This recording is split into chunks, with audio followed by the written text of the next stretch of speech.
قائدنا الصلوات محمد اعوذ باللہ من الشیطان اللعین الرجیم بسم اللہ الرحمن الرحیم الحمد للہ الذی ہدانا لہذا وما كنا لنهتدي لولا ان هدانا الله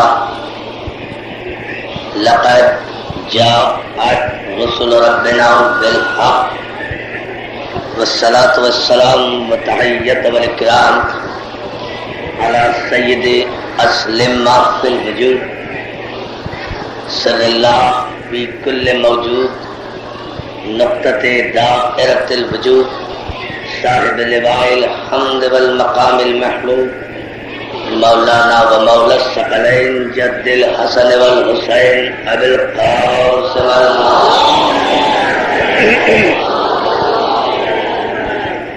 وآله الطيبين الطاهرين المعصومين المنتجبين المظلومين ورحمة الله على أعدائهم أجمعين من يومنا هذا إلى يوم الدين أما بعد فقد قال سبحانه وتعالى يا أيها الذين آمنوا اتقوا الله وكونوا مع الصادقين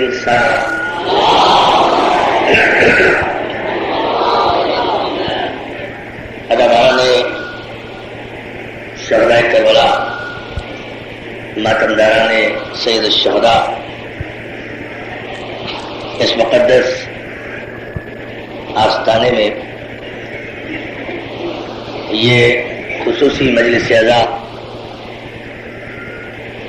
شہداء کربلا کے چہلم کے سلسلے میں جو اس وقت یہاں مقرر ہے، اور اس کے بعد ماشاءاللہ جلوس ذریعہ سید الشہداء برابر ہو کر اپنے مقررہ راستوں سے گزرے گا۔ میں نے گزشتہ سے پیوستہ شب امام بارگاہ بلتستانیہ میں جس آیے وافی ہدایہ کو سرنامہ کلام قرار دیا تھا، مختصراً آج بھی اسی آیے وافی ہدایہ کو وجہ عزت قرار دیا ہے۔ سورہ مبارک توبہ کی آیت ہے، اور اس آیت میں ایک خصوصیت یہ ہے کہ پروردگار عالم نے زمانہ رسالت کے مسلمانوں سے بھی اور ماں بعد کے اہل اسلام سے بھی اور قیامت تک آنے والے صاحبان ایمان سے بھی دو باتوں کا مطالبہ کیا ہے کہ یا ایھا الذین آمنوا اتقوا اللہ، اے وہ لوگوں جو کلمہ پڑھ چکے ہو، اے وہ لوگوں جو ایمان لا چکے ہو، اے صاحبان ایمان لوگوں، اے ایمان کے دعوے دار لوگوں، اے ایمان کا دعویٰ کرنے والوں، اللہ سے ڈرو۔ اللہ کا خوف صاحبان ایمان کو دلایا جا رہا ہے، اور جب یہ آیت نازل ہو رہی ہے تو ظاہر ہے کہ اس کے مخاطب بزم رسالت میں بیٹھنے والے جلیل القدر لوگ ہیں، سابقون الاولون کی فہرستوں میں شامل افراد ہیں، عشرہ مبشرہ میں شامل افراد ہیں، 10 جنتیوں میں شامل افراد ہیں، 10 ان خوش نصیبوں میں شامل ہیں کہ جنہیں بقول ملت اسلامیہ کے متفقہ علماء محدثین کے کہ جن 10 افراد کو پیغمبر اسلام نے جنت کی بشارت ان کی حیات ہی میں دے دی تھی، کتنے خوش نصیب لوگ ہوں گے وہ لوگ کہ جنہیں سرکار رسالت مآب ان کی زندگی ہی میں جنت کی بشارت بھی دے دیں اور ضمانت بھی دے دیں۔ بہت توجہ، حالانکہ جنت کا فیصلہ قیامت کے بعد ہونا ہے، حساب و کتاب کے بعد ہونا ہے، روز جزا و سزا کے بعد ہونا ہے، اعمال کے محاسبے کے بعد ہونا ہے، اچھے اعمال کی جزا ملنی ہے، برے اعمال کی سزا ملنی ہے۔ لیکن کیا کہنے سرکار رسالت مآب کے اختیارات رسالت کے اور اختیارات شفاعت کے کہ مکے مدینے کے 10 خوش نصیب افراد کو سرکار رسالت محمد نے زندگی ہی میں قیامت سے پہلے ہی، مرنے سے پہلے ہی، اس دنیا سے ان کے جانے سے پہلے ہی، حساب و کتاب سے پہلے ہی، قبر و فشار سے پہلے ہی، روز حشر و جزا سے پہلے ہی، روز عدل سے پہلے ہی انہیں جنتی ہونے کی سند عطا کر دی، بشارت عطا کر دی، اور ان کا نام تاریخ کے مورخوں نے اجر مبشرہ رکھا کہ یہ 10 افراد تو وہ ہیں جنہیں رسول نے بشارت دی ہے اور یہ ہر حال میں جنت میں جائیں گے۔ بڑی توجہ جان محترم، یہ 10 افراد وہ ہیں جو یقیناً جنتی ہے اور یہ یقیناً جنت میں جائیں گے۔ دوستو مجھے کوئی اعتراض نہیں، میں اس حدیث کو قطعاً تسلیم کرتا ہوں، دل و جان سے تسلیم کرتا ہوں، کیونکہ کسی بھی اعتبار سے یہ حدیث میرے مذہب کے لیے یا میرے نظریے کے لیے نقصان کا باعث نہیں ہے، تقویت کا باعث ہے۔ آپ نے تو پھر بھی محدود کر دیا کہ پیغمبر اسلام نے 10 افراد کو جنت میں جانے کی بشارت دی ہے۔ میری تو دعا یہ ہے کہ اللہ کرے سارے 10 نہیں بلکہ 10,000 صحابہ کرام جنت میں جائیں قیامت کے بعد، تاکہ قیامت میں یہ فیصلہ تو ہو جائے کہ سرداری کس کی ہے، رعایا کون ہے۔ مجھے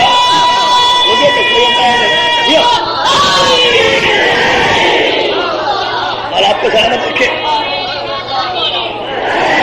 اور آپ کو سلامت رکھے، بہت ترین سلام ہے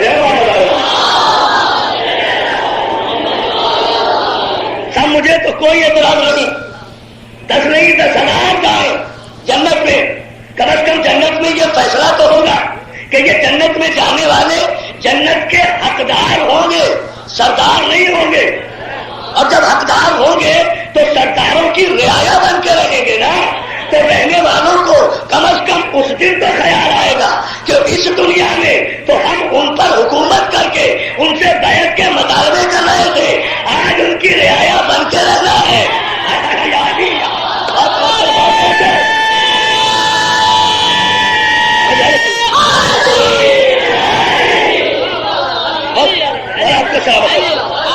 بڑی مختصر سی زحمت مجھے لینا ہے، ظاہر جلوس برآمد ہونا ہے، مجھے احساس ہے کہ پہلے ہی کافی تاخیر ہو چکی ہے، وقت مقررہ پر جلوس برآمد ہونا چاہیے اور یہ ڈسپلن قائم رہنا چاہیے کہ جو وقت مقرر کیا گیا ہے جلوس کی برآمدگی کا وہ اسی طرح سے ہونا چاہیے۔ تو میں بالکل محدود وقت میں چند لمحے میں اپنے وعدے کی تکمیل کے لیے جو میں نے گزشتہ مجلس میں کیا تھا ذرا سا اس بات کو واضح کر کے صرف آگے بڑھنا چاہتا ہوں، اور اس پر آپ کی توجہ کسی تفصیل میں جانے کا مقصد نہیں ہے اور وہ وقت ہے تو جان محترم کم از کم قیامت کے دن یہ فیصلہ تو رہنے والوں کے ضمیر میں ہوگا نا کہ یہ وہی سردار ہے نا،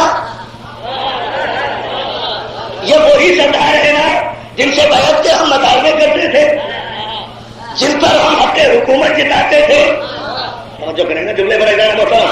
اور اگر پورا میرا مجمع متوجہ ہے تو مولا آپ کو سلامت رکھے۔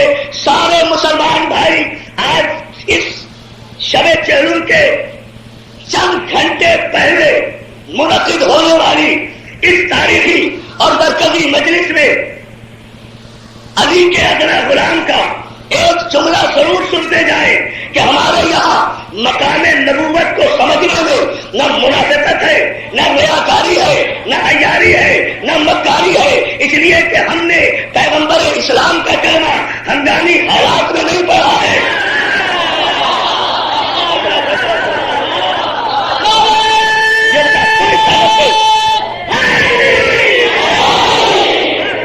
اور آپ کو سلامت رکھے، اور آپ کو بہت شکر گزار ہے، کسی خوبصورت توجہ پر آپ براہ متوجہ ہیں اور مجھے کسی تمہید میں نہیں جانا پڑ رہا ہے، اس لیے میں میرا اعلان آپ کی خدمت پیش کر رہا ہوں۔ اور ویسے بھی آیت وہ میں نے تلاوت کی ہے کہ جو آیت اس سورے کی ہے کہ جس سورے کو بڑے اہتمام کے ساتھ پتہ نہیں اور کیا ہے نہیں، جس سورے کو بڑے اہتمام کے ساتھ دنیا والے لے کر چلے تھے تبلیغ کرنے کے لیے، پیغمبر نے حکم دیا تھا جاؤ بڑا مقام پر اس سورہ برات کی تلاوت کرو، جا کر اس کی تلاوت کرو، اس کی تبلیغ کرو۔ ابھی چند ہی نیل کا فاصلہ طے کیا تھا کہ جبریل امین نازل ہوئے خصوصیت کے ساتھ، خاص طور پر آئے پیغمبر اسلام کی خدمت میں آ کر عرض کیا یا رسول اللہ، حکم الہی یہ ہے کہ یہ برات کا سورہ لے کر آپ یا تو خود جائیں اور رج رجل من کا یا کسی مرد کو بھیجے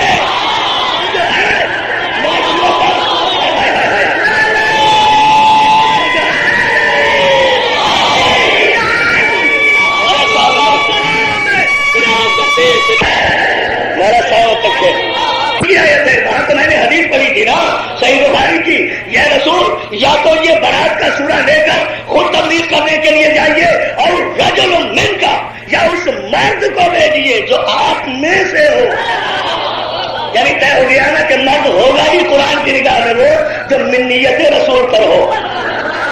جو کھڑا میرے محمد آ رہے ہو. اچھا مجھے ایک جملہ اور کہنے کی اجازت دیں گے، آپ چونکہ آمادہ ہے فیضان محترم، وہ یہ کہ یہ وہ سورہ ہے جسے دیکھ کر امتی چلے تھے، لیکن جبریل خاص طور پر حکم الہی کے تحت آئے اور آ کر پیغمبر اسلام کی خدمت میں عرض کیا کہ یہ سورہ یا تو خود لے کر جائیے تلاوت کے لیے یا اس مرد کو بھیجیے جو آپ میں سے ہو. پیغمبر اسلام نے سارے مفسرین نے صاحب تفسیر کبیر سے لے کر صاحب تفسیر صغیر تک، صاحب تفسیر صغیر سے لے کر صاحب تفسیر جلالین تک، صاحب تفسیر جلالین سے لے کر ترجمان القرآن تک، ترجمان القرآن سے لے کر تفہیم القرآن تک، مولانا اشرف علی تھانوی سے لے کر ڈپٹی نذیر احمد تک، ہر مفسر نے تفہیم القرآن مولانا مودودی تک یہ جملہ متفقہ طور پر لکھا ہے کہ جیسے ہی جبریل آئے پیغمبر اسلام نے رجل من کا مرد کو طلب کیا، علی کو بلایا اور علی ایک تیز رفتار اونٹنی پر بیٹھ کر اتنی تیزی سے روانہ ہوئے کہ جو برات کا سورہ لے کر جا رہے تھے انہیں معذور کیا، حکم رسول پہنچایا اور واپس بھیج دیا. 12 سورہ برات کو لے کر علی خود تلاوت کرنے کے لیے گئے، جنہیں معذور کیا گیا تھا وہ مایوس ہو کر خدمت رسول میں آ کر کہتے ہیں یا رسول اللہ پہلے آپ نے سورہ مجھے دیا، اس کے بعد مجھے معذور کر کے علی کو سورہ برات دے کر بھیج دیا ہے. تو جواب پیغمبر یہ آیا میں نے تمہیں معذور نہیں کیا، میں نے تو تمہیں بھیجا تھا، مگر کیا کروں اللہ ہی راضی نہیں ہے.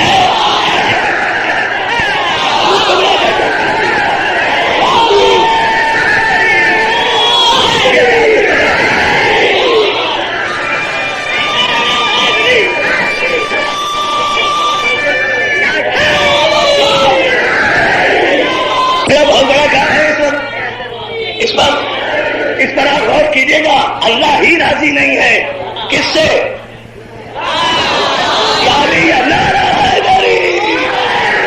اشارے کو سمجھا کریں، اشارے کو سمجھا کریں پوری طور سے. مولا آپ کو سلامت رکھے. میں نے تو تمہیں واپس نہیں بلایا مگر کیا کروں کہ اللہ ہی راضی نہیں ہے. اب میں پوری ملت اسلامیہ سے پوری ذمہ داری کے ساتھ ایک سوال کر رہا ہوں، مفتی بھی مجھے بتائے، مولوی بھی مجھے بتائے، آج کل کا قاضی بھی مجھے بتائے.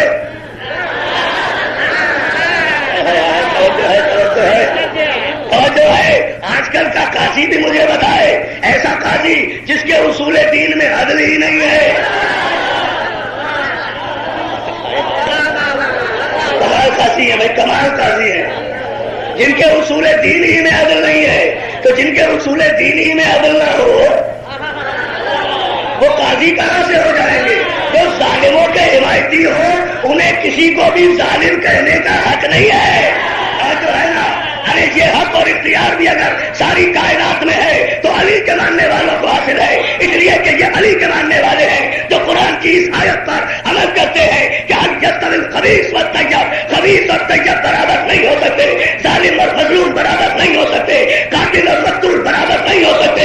یہ صرف ہمارا عقیدہ ہے، یہ صرف ہمارا مذہب ہے، یہ حماقتیں ہمارے مذہب میں قرآن کے خلاف نہیں ہے کہ خبیث بھی برابر ہے، طیب بھی برابر ہے، ظالم بھی اچھا ہے، مظلوم بھی اچھا ہے، قاتل بھی اچھا ہے، مقتول بھی اچھا ہے، طلحہ بھی اچھا ہے، زبیر بھی اچھا ہے، تیر مارنے والا بھی اچھا ہے، تیر کھانے والا بھی اچھا ہے. اور جملہ سن سکتے ہو قاضی صاحب، کیا آپ بھی کسی کو ظالم کہنے کا حق رکھتے ہیں؟ پہلے آئیے میں آپ کے ساتھ دھرنا دے کر بیٹھنے کو تیار ہوں. آپ میرے ایک سوال کا جواب عدل عدل دے دے کہ حکومت ظالم ہوتی ہے میں تسلیم کر لوں گا، لیکن پہلے مجھے ایک سوال کا جواب دے دے کہ ابو ذر غفاری بھی صحابی تھا.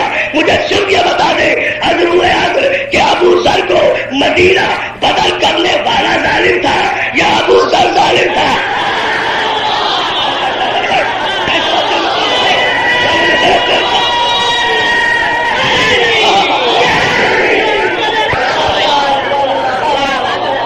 اور آپ کو سلامت رکھے.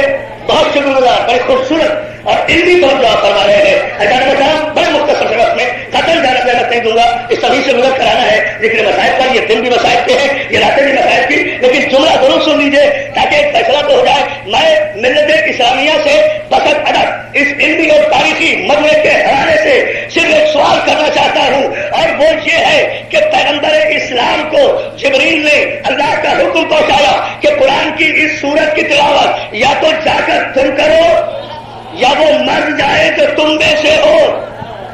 ایک جملہ کہوں گا, وہ خالی گیا مجھے بڑا افسوس ہوگا, لیکن مجھے آپ کے معیار سماج پر یقین بہت ہے, اس لیے خالی نہیں جائے گا. دوستوں پوری تاریخ کو چیلنج کر رہا ہوں, میں اس جملے کی گہرائی تک آپ جائیے گا, تاپ دے نہ دے لیکن گہرائی تک جائیے گا. اس سورے کو جو لے کر گئے تھے انہیں واپس بلایا گیا, علی کو بھیجا گیا کہ وہ سورہ برات کی تبلیغ کرے. میں پوچھنا صرف اتنا چاہتا ہوں کہ جن امتیوں کو, جن کلمہ پڑھنے والوں کو حیات پیغمبر میں قرآن مجید کی ایک سورت کی تلاوت کرنے کا بھی شریعت میں حق حاصل نہیں ہے, بعد پیغمبر ان میں ایسے کون سے لال جل گئے کہ وہ سارا قرآن جمع کرنے لگے.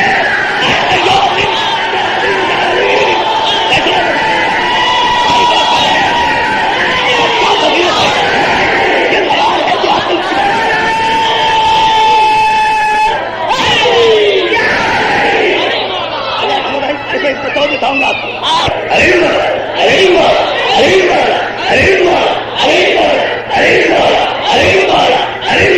زبان کے ساتھ دل بولا نعرہ حیدری. سوال میرے محمد عالم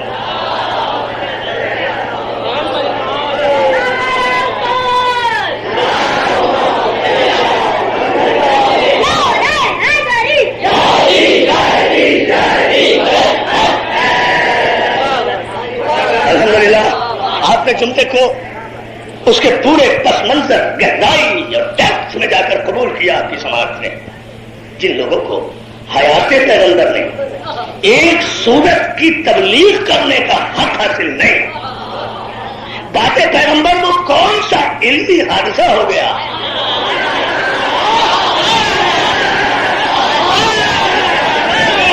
اس سے زیادہ خوبصورت بات کریں گے.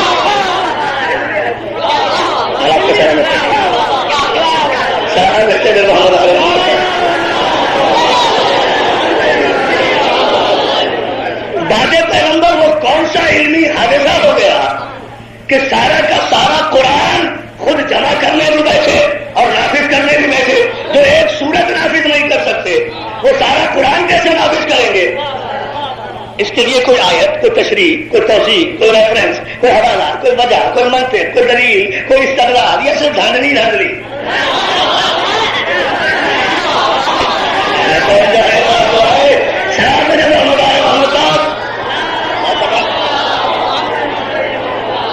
ماشاءاللہ بہت خوبصورت انداز میں. اچھا ایک جملے پر اور پھر توجہ فرما دیں صاحب. دیکھیے بات بڑی سیدھی سی یہ ہے, بات بڑی سیدھی مطلب اس مسئلے پر دائیں نہ ہو. ایسا مطلب بات مقام فکر پر یہ ہے کہ ہم تو ہر بات کو تسلیم کرنے کے لیے تیار ہیں. ہم خاندانی طور پر اتنے نجیب الطرفین, ہم خاندانی اعتبار سے اتنے نجیب الطرفین علمی دروازے کے بھکاری ہیں کہ علم کی کوئی بھی بات کہیں سے آئے ہم اسے قبول کر لیتے ہیں. ہم یہ نہیں دیکھتے کہ کون کہہ رہا ہے, ہم ضدی لوگ نہیں ہیں, ہم یہ دیکھتے ہیں کہ کیا کہہ رہا ہے, کیا کہہ رہا ہے. اچھی بات ہمیں اگر دشمن کی طرف سے بھی نظر آئے گی ہم اسے قبول کر لیں گے, اور بری بات اگر کوئی ہمارا اپنا بھی کہے گا ہم اسے مسترد کر دیں گے, کیونکہ اس کی اجازت خود ہمارے معصوم ائمہ نے ہمیں دی ہے. صادق آل محمد امام جعفر صادق, یہ ہے اعتماد علم کہ میرے معصوم نے فرمایا کہ یاد رکھو اگر ہماری کوئی حدیث, اگر ہمارا کوئی قول, اگر ہمارا کوئی ارشاد, اگر ہمارا کوئی فرمانا, اگر ہماری کوئی بات تمہیں خلاف قرآن نظر آئے, ہماری حدیث اٹھاؤ, پڑھو اور اسے قرآن کی آیتوں سے ملاؤ. اگر قرآن کی آیتوں کے مطابق ہے نہیں ہے. یہ ہے مسئلہ. اگر قرآن کی آیتوں کے مطابق ہے تو ہماری ہے قبول کرو اور عمل کرو، اور اگر آیتوں سے متصادم ہو تو لاکھ ہمارا نام ہو. اب نے غور بھی نہیں کیا ہے تم نے، بات کر یہی تو ہو رہا ہے. اگر قرآن کی آیتوں سے متصادم ہو تو لاکھ کالا کالا صادق، کالا کالا باقر، کالا کالا علی ابن ابی طالب، کالا کالا عبداللہ، لاکھ ابتدا میں ہمارا نام لکھا ہوا ہو. اگر ہمارے نام سے منسوب کوئی حدیث قرآن کی آیت سے متصادم ہو تو اسے دیوار پر دے مارو. ہمارے نام کا لحاظ نہ کرنا، بلکہ سمجھ لینا کہ قرآن کے خلاف ہمارا قول ہو ہی نہیں سکتا. درمیان میں کسی چور نے نقب لگایا ہے.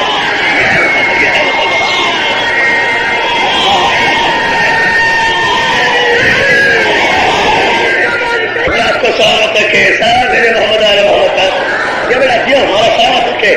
یا علی مدد کہنے والوں کو اجازت ہوتا ہے میں جملہ کہہ رہا ہوں اور پوری توجہ ڈالنے وقت کی غربت کے بیچ نگاہ تفصیل میں جانے سے گریز کر رہا ہوں، صرف اشارے کر رہا ہوں. میرے معصوم نے ہمیں اجازت دی ہے کہ صرف ہمارے قول کو دیکھ کر قبول نہ کرنا، ہمارے قول کو آیت سے ملانا.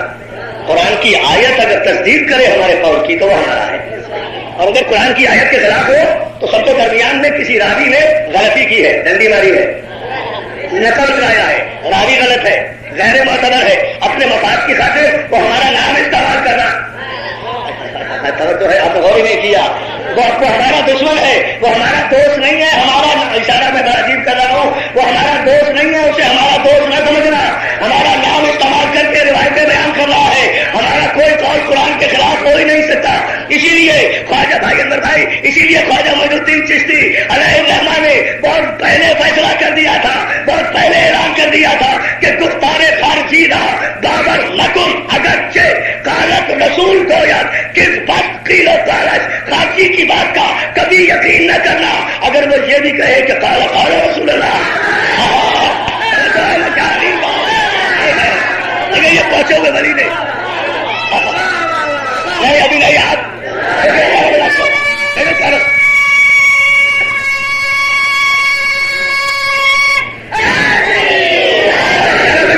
دیکھو ایک رہنے کے لیے مجھے ذرا سی اس کی وضاحت کرنے دو، پھر تاریخی نہ رہے گا. خواجہ اجمیر نے بہت پہلے مطمئن کر دیا تھا، علی کے دروازے کا بھیکاری تھا نا اجمیر میں سویا ہوا خواجہ، اسی لیے پہلے کہہ دیا تھا کہ خارجی کی بات کا کبھی یقین نہ کرنا. حالت رسول گویا کس بست قیل و قالت، اگر وہ یہ بھی کہے کہ رسول اللہ نے کہا ہے، قال قال رسول اللہ، جھوٹ بول رہا ہے. وہ خارجی کی بات کا یقین نہ کرنا، وہ جھوٹ بول رہا ہے. اے اجمیر کا خواجہ، چل یہ بات تو ہم تمہاری مان لیں گے، نہیں کریں گے خارجی کی بات کا یقین. اگر وہ رسول یا امام کا قول بھی پیش کرے گا ہم خارجی کی بات کا یقین نہیں کریں گے. مگر یہاں پر مصیبت یہ ہے کہ کوئی خارجی اپنے آپ کو خارجی نہیں کہتا. کیا ہے نا بھائی، یہاں تو پرابلم یہ ہے کہ کوئی خارجی اپنے آپ کو خارجی نہیں کہتا، کوئی جھوٹا اپنے آپ کو جھوٹا نہیں کہتا، کوئی چور اپنے آپ کو چور نہیں مانتا، کوئی غاصب اپنے آپ کو غاصب نہیں مانتا، کوئی کافر اپنے آپ کو کافر نہیں مانتا، الٹا مومنوں کو کافر کافر کافر کہہ رہا ہے. یہ ہم آپ کی بات مان لیں گے خواجہ اجمیر علیہ الرحمہ، ہم آپ کی یہ بات مان لیں گے کہ ہم خارجی کا یقین نہیں کریں گے، چاہے وہ امام کا قول پیش کرے یا رسول کا قول پیش کرے، ہم مسترد کر دیں گے اس کے قول کو. مگر یہ پتہ کیسے چلے کہ خارجی کون ہے؟ تو خواجہ اجمیر کی آواز آئے گی. میرے قصیدے کا اگلا ہی شعر سن لو جس میں نے بتایا ہے کہ خارجی کہتے کسے ہیں. آؤ کہ غیر حیدر بادشاہ امام و رہبر دولت خیال باطل باطل بہت خیالت، جس کا علی کے علاوہ کوئی امام ہو وہ خارجی ہے. یا علی یا علی یا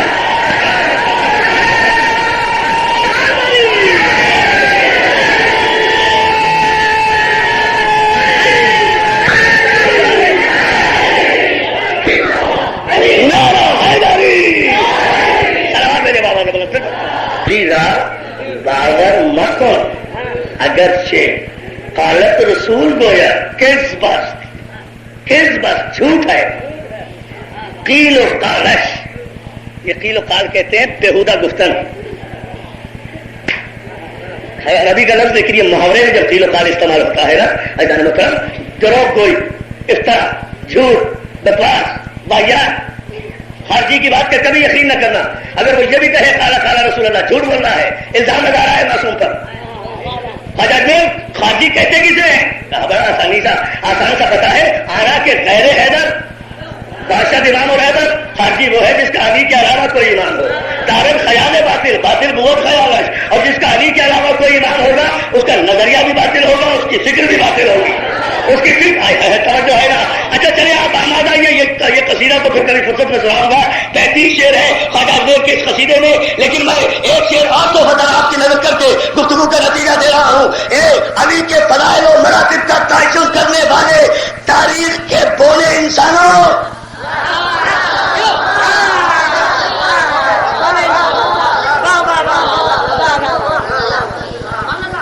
میرے مولا کے فضائل و مراتب کا تعین کر کے اسے محدود کرنے کی ناکام کوشش کرنے والے چھوٹے قد و قامت کے وہ خارجی انسانوں جو ایڑیاں اٹھا کر قد بڑھانے کی بیماری میں مبتلا ہے. نہیں کہے گا تو یہ جملے قبول کرو دوستوں. جس پس منظر میں یہ میں بات کر رہا ہوں، ایڑیاں اٹھا کر قد اونچا کرنے کی بیماری میں مبتلا ہونے والوں، یاد رکھو یہ قدرت کا فیصلہ ہے. نیچر کا ناٹ بھی چینج، فطرت کبھی تبدیل نہیں ہوا کرتی. ایڑیاں اٹھا کر کبھی قد اونچے نہیں ہوا کرتے. بہت توجہ، پنجوں کے بل کب تک کھڑے رہو گے؟ جب بھی پنجے تھکیں گے منہ کے بل گرو گے. علی کے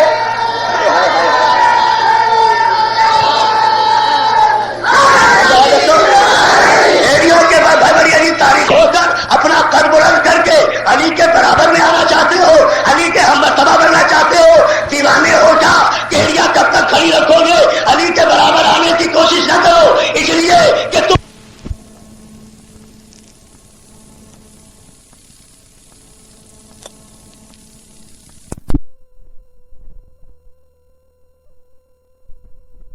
پوری توجہ. وہ یہ کہ خواجہ اجمیر کہتے ہیں کہ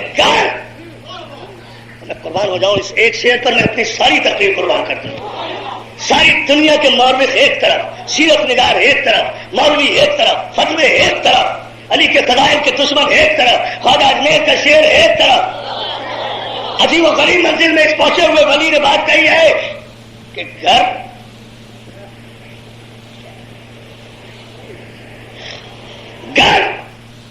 مثل خود نہ گزتے شاہ رسول علی راہ. خدا کے لیے سمجھ لینا، اس میں میں کوئی خطابت نہیں ڈال سکتا، میں ترجمہ کروں گا، آپ کو آسمان پہ جانا ہے. گھر خواجہ فرماتے ہیں گھر مثل خود نہ گزتے شاہ رسول علی راہ، گفتے خرد بمد حق بے مثل و بے مثالت. وہ تو احسان ہے اللہ کے آخری رسول کا کہ انہوں نے علی کو اپنے جیسا قرار دے دیا. اگر رسول علی کو اپنے جیسا نہ کہتے تو میں تو یہ اعلان کر دیتا کہ اللہ کی طرح علی کی کوئی مثال ہی نہیں ہے. اپنے جیسا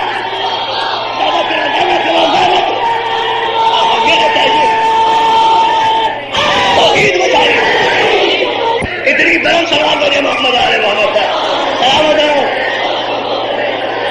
بس میں گفتگو کو ختم تو نہیں کر سکتا ایسے خوبصورت مجمع میں، لیکن سمیٹ رہا ہوں، کوشش کر رہا ہوں یہ علی کہہ کر کہ سمندر کو کوزے میں بند کر کے جامع کوثر کی طرح آپ کے پاکیزہ دلوں میں انڈیل دوں اس محدود وقت میں. اس لیے کہ یہ بحر ذخائر کسی کے بس میں نہیں ہے. جب علی کی بات چھڑ جائے آدمی نہیں رہتا، کچھ اور بن جاتا ہے. اگر نفس پاکیزہ ہو، اور جو ہے نا، اگر نسل پاکیزہ ہو، اگر خون میں شرابت ہو، اگر دودھ میں تقدس، سلوات بھیج دے رہا ہے. اور جب اتنی بلندی بہارا اور گر مثل خود نہ گفتے شاہ رسول علی را.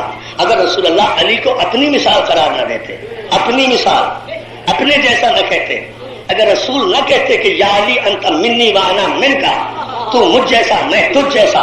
صحیح بخاری میں ہے یہ حدیث، جائیے جا کر دیکھ لیجیے. حدیث منی ہے تو صحیح بخاری میں بھی ہے. یا علی انت منی وانا من کا، علی تو مجھ سے ہے، میں تجھ سے ہوں، تو مجھ جیسا، میں تجھ جیسا. اور 2 رکعت کے مولوی میں تیری بات کیسے مان لوں گا؟ علی کو سجدے اسی لیے تو کرتا ہوں کہ پیغمبر نے 70 مرتبہ کہا کہ علی میں تجھ جیسا، تو مجھ جیسا، میں تجھ جیسا، تو مجھ علی کے بعد ابو طالب کے خون کی شرافت تھی کہ پیغمبر نے 70 مرتبہ کہا کہ میں علی جیسا، مگر علی نے ایک مرتبہ بھی نہیں کہا کہ میں نبی جیسا.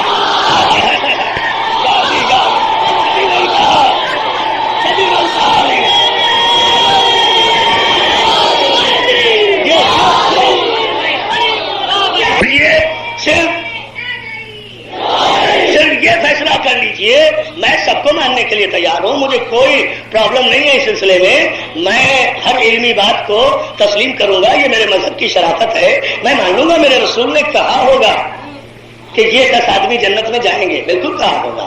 میاں آپ بھی جنت میں، آپ بھی آپ سب جنتی. تو خدا کے لیے اب آپ مجھے بتائیے اپنے انصاف سے، یہ ظلم نہیں کر رہے کلمہ پڑھنے والے خود اپنے رہنماؤں کے ساتھ کہ رسول اللہ تو زندگی میں کہہ کر جا رہے ہیں کہ جاؤ جنت میں نے تمہیں دی، اور ان کے ماننے والے آج یہ فتویٰ دے رہے ہیں کسی کو حق شفاعت نہیں ہے قیامت کے دن، بس اللہ جسے چاہے بخشے گا، اللہ جسے چاہے بخشے گا. ارے اگر رسول کو حق شفاعت قیامت میں بھی نہیں ہے تو دنیا میں جنت کی بشارت دینے کا حق رسول کو کس نے دے دیا؟ رسول کا تو کچھ نہیں بگڑتا. رکھو یہ بدعقیدہ رسول کے لیے، رسول تو مالک و مختار کل کر بھی تھا، آج بھی ہے، قیامت تک رہے گا. البتہ یہ 10 آدمی بیچارے بخشے جا رہے تھے.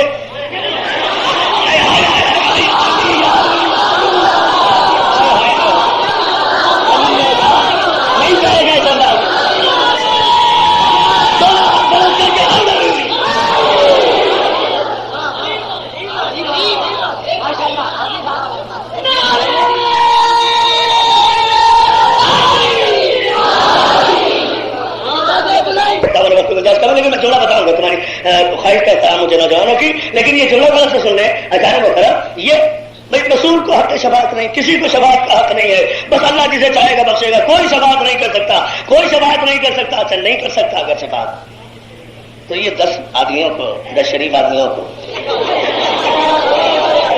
جو جنت کی بشارت دی تھی، رسول کا بھی کچھ نہیں بگڑا، انہیں تو جو حق حاصل ہے وہ ہے، مولوی کے فتوے سے کوئی فرق نہیں پڑتا. باقی یہ گئے لے دے کر 10 کو بخشے جا ہی رہے تھے نا، لے دے کر 10 کو جنتی ہو رہے تھے نا. اب میں حقائق پر نہیں جا رہا، میں منطق کی ترازو پر نہیں توڑ رہا، میں روایت پر بحث نہیں کر رہا، میں اس کا آپریشن نہیں کر رہا. ورنہ ایک ہی جملہ کافی ہے کہ اگر رسول اللہ نے 10 افراد کو جنت کی بشارت دے دی تھی اور یہ روایت سچی ہے اور جھوٹی نہیں ہے، تو پھر جن 10 آدمیوں کو جنت کی بشارت دی تھی اس میں ظاہر ہے اوپر کی منزل میں تو اتنی بڑی شخصیت موجود تھی. جب رسول انہیں جنت کی بشارت دے چکے تھے تو انہوں نے پھر حسین سے غلامی کی سند کیوں مانگی؟ قدم میں رکھ دینا، قدم میں رکھ دینا.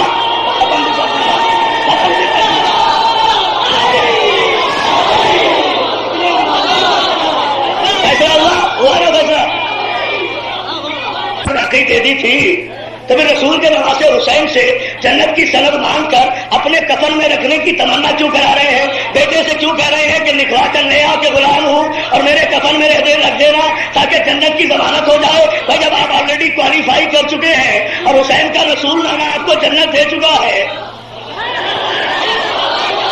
تو اب اس سفارش کی ضرورت کیا ہے؟ اس سفارش کی ضرورت کیا ہے؟ ارے سمجھتے تھے وہ مرتبہ دان حسین تھے، وہ جانتے تھے کہ میں نمازی بھی صحیح، میں صحابی بھی صحیح، میں بزم رسالت میں بیٹھنے والا بھی صحیح، میں کلمہ پڑھنے والا بھی صحیح، لیکن اپنے بیٹے سے یہ کہلوا کر کہ حسین سے غلامی کی سند لا دے، انہوں نے خود اپنے ماننے والوں کے لیے یہ پیغام چھوڑا ہے کہ صحابی ہونا دلیل جنت نہیں ہے، حسین کا غلام ہونا.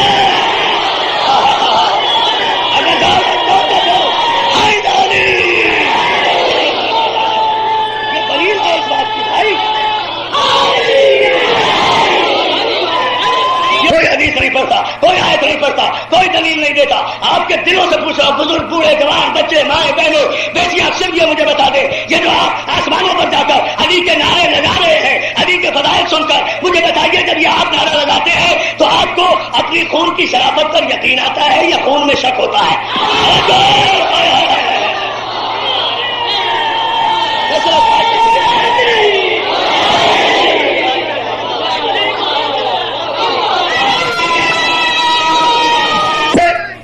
کیا تھا معصوم اسے کہتے ہیں جس کا کوئی قول قرآن کی آیت سے متصادم نہیں ہوتا، مطابق ہوتا ہے، موافق ہوتا ہے۔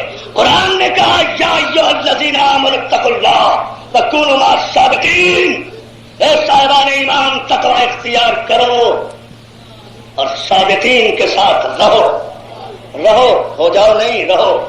یہ آیت کل بھی تھی، آج بھی ہے، قیامت تک رہے گی۔ تو صادقین کل بھی تھے، آج بھی ہیں۔ پھر کبھی کیا بتاؤں، ایک مجلس میں نہیں ہوتی بات پوری۔ کل بھی یہ آیت تھی، آج بھی ہے، قیامت تک رہے گی۔ تو صادقین کل بھی تھے، آج بھی ہے، قیامت تک رہیں گے۔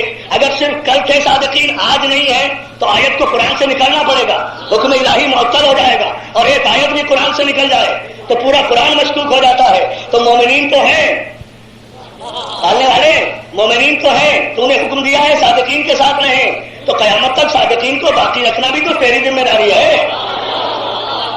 اگر محمد مصطفیٰ کے بعد صادقین ہیں ہی نہیں، سب مر گئے، تو پھر ہم کس کے ساتھ رہیں؟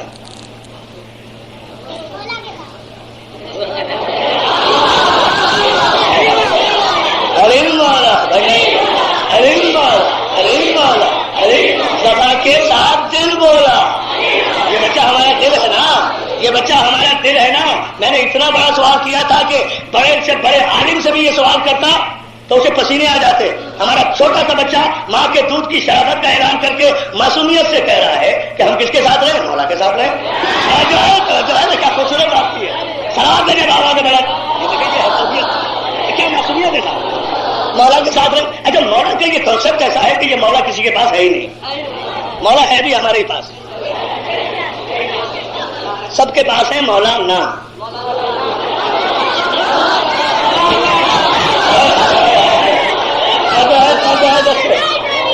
سب کے پاس الگ الگ، سب کے پاس ہے مولا نام، ہمارے پاس ہے مولا، اس لیے کہ ہم نے غدیر کے منبر سے مولا لیا ہے۔ ہم نے چوروں سے حکمران نہیں لیا،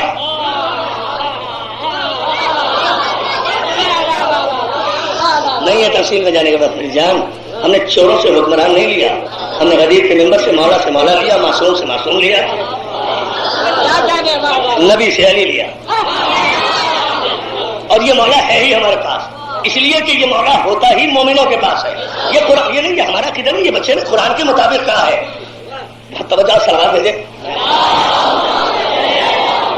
اور جو ہے نا جانم محترم، یہ قرآن کی آیت کا فیصلہ ہے، بچے نے صحیح کہا ہے۔ ہمارا بچہ بھی معصومیت سے جو جملہ نکالے وہ بھی قرآن کی آیت کے خلاف نہیں ہوتا۔ ہم نے کہا پھر ہم کس کے ساتھ رہیں؟ بچہ کہتا ہے مولا کے ساتھ، یعنی بچے نے قرآن کی آیت کی تصدیق کر دی ہے، اور جس کی معصوم تصدیق کر دے اس سے بڑی سچائی کوئی نہیں ہوتی۔ قرآن نے اعلان کیا ہوا ہے ان اللہ مولا الذین آمنوا وان الکافرین لا مولا لهم، بتحقیق اللہ مومنوں کا مولا ہے اور کافروں کا کوئی مولا ہوتا ہی نہیں ہے۔ مولا نہیں ہے، کافروں کا مولا نہیں، کون عدالت کے پاس ہے؟ نہ میرے محمد علیہ محمد، لیکن یہ نتیجہ جو ہے حسین سے غلامی کی سند ماننا خود اس بات کی دلیل ہے کہ انہوں نے اپنے ضمیر کی آواز پر یہ فیصلہ سنایا ہے اپنے ماننے والوں کو کہ نہ صحابیت کی بنیاد پر جنت ملے گی، نہ کلمے کی بنیاد پر جنت ملے گی، نہ پیغمبر کے پیچھے نمازیں پڑھنے کی وجہ سے جنت ملے گی، جنت ملے گی حسین کی غلامی میں، اور حسین کی تحریر ہمیں لکھ کر دے دو، وہ ہمارے کفن میں رکھ دینا۔ اب وہ دی یا نہیں دی اس سے بحث نہیں، لیکن تمنا تو موجود ہے نا۔ آدمی نے بتا تو دیا نا کہ جنت ملے گی حسین کی غلامی میں۔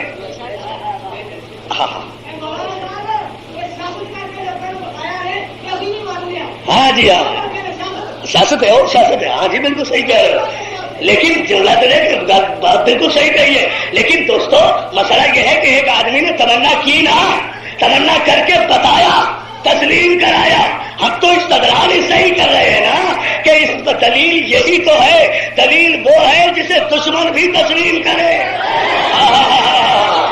یعنی دشمن بھی جانتا ہے کہ جنت اگر ملے گی تو سردار جنت کے حوالے سے آپ نے غور ہی نہیں کیا، اتنا فرق ہے رسول کے صحابہ میں اور حسین کے انصار میں۔ رسول کے صحابہ جنت مانگ رہے ہیں پھر بھی نہیں مل رہی، اور کربلا میں حسین ساتھیوں کو جنت دے بھی رہا ہے، زندگی لوٹا بھی رہا ہے، اور حسین کے انصار کہتے ہیں حسین ہم نہیں جانتے کہ جنت کیا ہے، ہمیں نہیں پتا۔ حسین حبیب بن مظاہر کی قیادت میں سارے انصار حسینی تلوار کھینچ کر اب حسین کے قدموں میں تلواریں ڈال دیتے ہیں اور کہتے ہیں حسین اگر ہماری وفا کا یقین نہیں ہے تو یہ ہماری تلواریں حاضر ہیں، اپنی تلوار سے ہماری گردنیں کاٹ دیں، ہمیں واپس جانے کا حکم نہ دیں، ہم نہیں جانتے کہ جنت کیا ہے۔ حسین نے کہا تھا کہ تمہاری جنت کا میں ضامن ہوں، تم جاؤ واپس چلے جاؤ۔ انصار حسینی کہتے ہیں حسین ہم جنت کو کچھ نہیں سمجھتے، ہم تو اتنا جانتے ہیں کہ زندگی نام ہے تجھ پہ قربان ہو جانے کا، اور جنت نام ہے کربلا میں دفن ہو جانے۔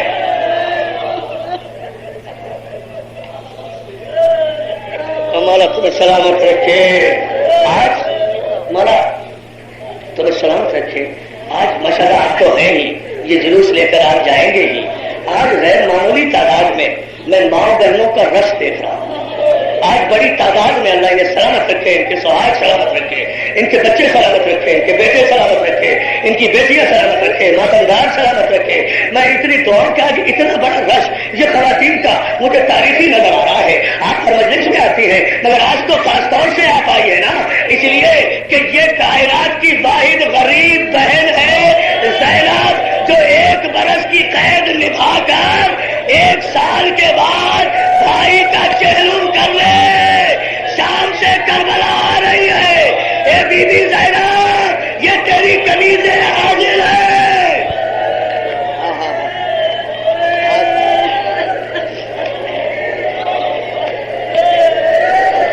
آج کچھ مسائل پڑھنے کی ضرورت نہیں ہے، آج تو ویسے ہی رونے کا دن ہے۔ اگر ایک جملہ سنو دارو مولا تمہیں کوئی غم نہ دے، سوائے غم حسین کے علامہ دربندی ایک جملہ لکھتے ہیں 1 برس ہوا ہے اہل حرم قید ہے،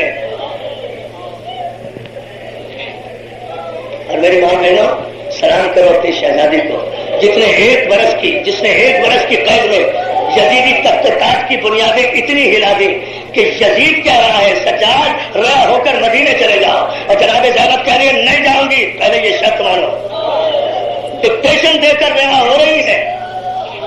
شکست کھائے ہوئے قیدی حکومتوں کی شرائط مانتے ہیں، منواتے نہیں ہیں۔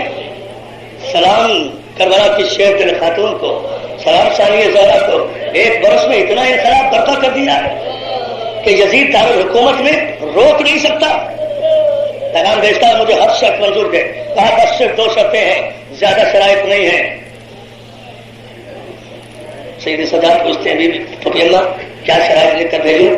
کہا پہلی شرط یہ ہے کہ مکان خالی کرا۔ آپ کا کھلے ایمانداروں میں ماشاءاللہ مجلس کر رہے ہیں نا، پردے کا اہتمام ہے، شبیر کا اہتمام ہے، پانی کا اہتمام ہے، آپ کے بھائی بہنیں آپ کے ساتھ ساتھ ہیں، زیارت آپ کرتی ہوئی اطمینان سے جائیں گی۔ یہ حسین کی حسرت ہے، اتنی بڑی حسرت ہے ماتم کہ زینب نے پہلی شرط رکھی 1 گھر خالی کرا دے جہاں میں اپنے بھائی کو جی بھر کے ماتم کو کر سکوں۔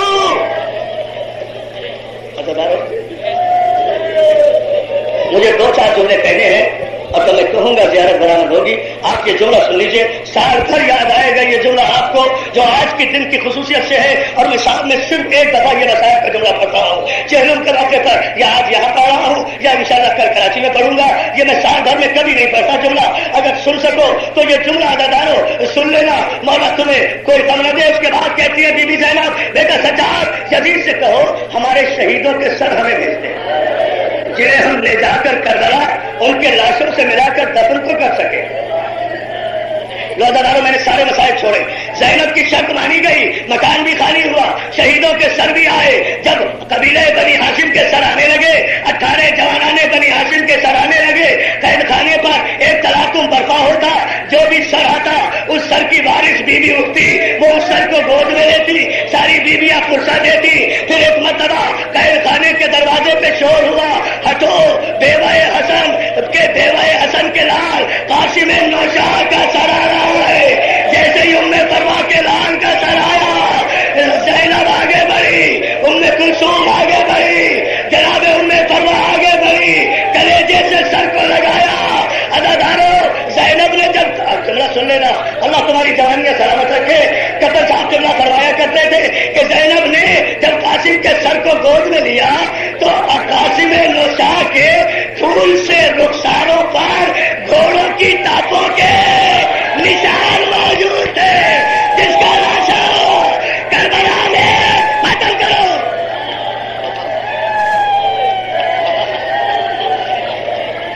بیٹا یہ ہے غصہ دینے کا، بڑے سکون سے سنا۔ میری ماں بہنوں تمہارے لیے مجھے ایک جملہ کہنا ہے اور اسی پر مجلس ختم ہوگی۔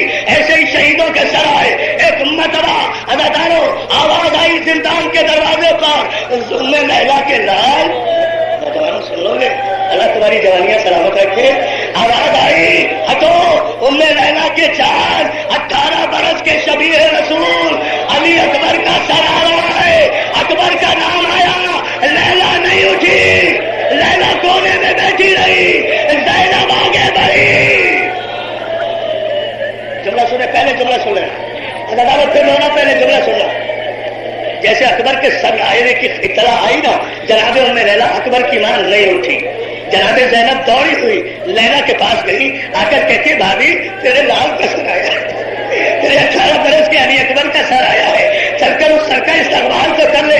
ماں بہنوں سنو گے، میری ماں بہنیں قربان، کربلا والی بیویوں پر زینب کے آگے ہاتھ جوڑ کر جناب لیلا کہتی ہے شہزادی زینب تجھے اس اکبر کے سر کی قسم جو قید میں آیا ہے، مجھے صرف اتنا بتا دے کہ میں نے ان 18 برسوں میں کبھی اکبر کو اپنا بیٹا کہا جو میں استقبال کروں؟ ارے اکبر تیرا لال ہے، شہزادی زینب تیرا بیٹا ہے۔ علی کی بیٹی کہتی ہے نہیں بھابھی، بیٹا تو تمہارا ہی ہے، میں نے تو 18 برس ارمانوں سے پالا، اپنی جوڑی بھی قربان کر دی، اکبر سلامت رہے۔ بڑے حوصلے سے سننا، کرو دیوار روتے جائیں گے جلوس ادا کے ساتھ ساتھ۔ اگر مولا نے مجھے طاقت دی اور آپ نے سن لیا یہ جملہ، اداداروں اکبر کا سر آیا، زینب نے استقبال کیا، شہزادیوں نے حلقہ بنایا، ساری شہزادیوں نے ماتم کیا۔ ام لیلا نے ایک مرتبہ پوچھا شہزادی زینب اجازت ہے صغرا کی طرف سے اکبر کی پیشانی کا بوسہ لے لوں؟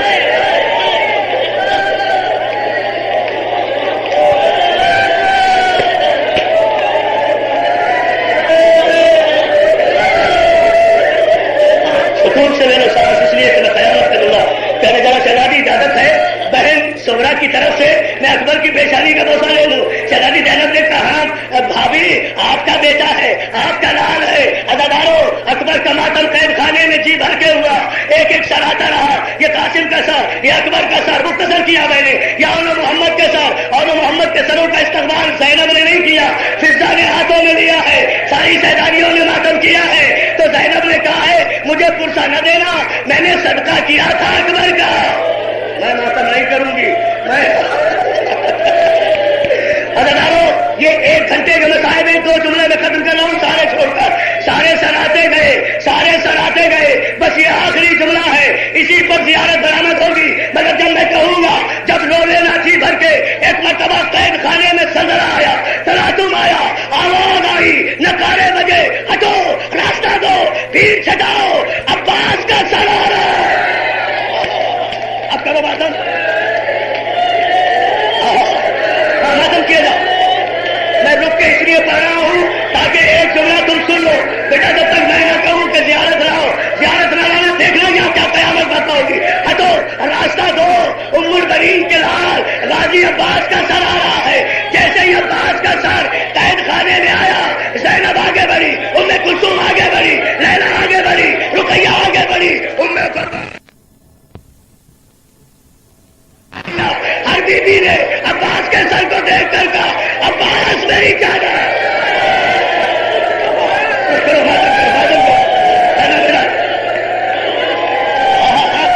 تم پہ رونے کی کوئی پابندی نہیں ہے۔ ہاں بھائی، ہاں بھائی، ہاں میں پھر کہہ رہا زینب نے مجھے طاقت دے دے، انہیں حوصلہ یہ مسائل سن لے۔ زینب نے عباس کا سر ہاتھوں میں لیا، سنو سانس لے لو تاکہ میں کہہ لوں۔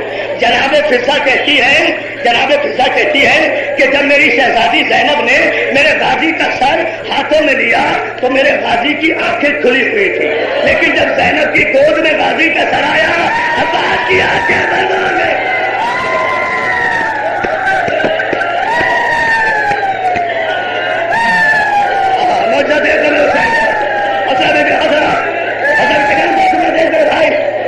غازی کی آنکھیں بند ہو گئی، جیسے ہی عباس کی آنکھیں بند ہوئی، شہزادی زینب کہتی ہے وہ میرے غیور بھائی عباس، وہ میرے پردے کے وارث عباس، میرا بھائی کہہ رہا ہے جب عباس کا سر آیا ساری سیدانیوں نے اٹھ کے ایک جملہ کہا، عباس میری چادر، عباس میرا پردہ، عباس میرا درگا۔